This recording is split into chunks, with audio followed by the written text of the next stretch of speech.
Program Supervisor in Physical Education.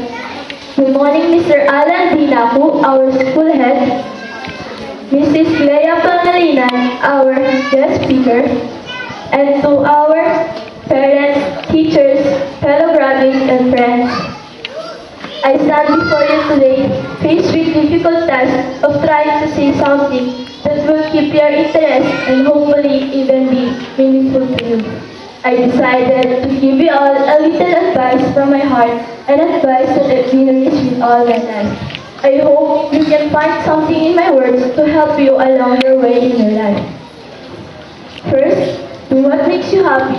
Don't let yourself be miserable in any aspects of your life. You know what makes you happy, so don't rely on other people to make the major decisions in your life.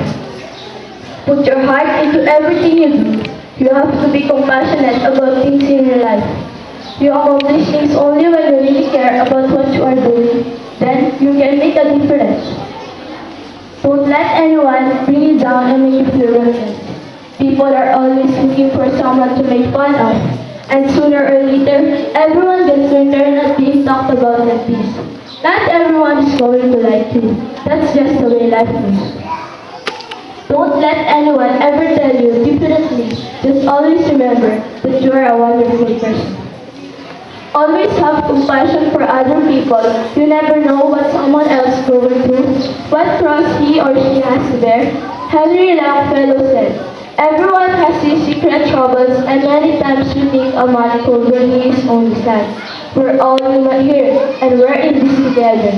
No matter how strong we think we are, there's going to come a point in time when, like a 3-year-old scrub knee, we need to be held and comforted and told it's going to be alright, and there's nothing wrong with that.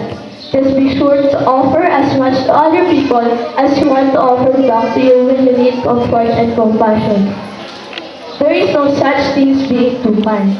I know that times can get hard and sometimes you just feel like completely giving up. Sometimes you sit and cry and hate the way things in life are going.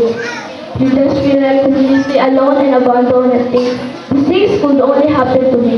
But they don't only happen to you. They happen to all of us.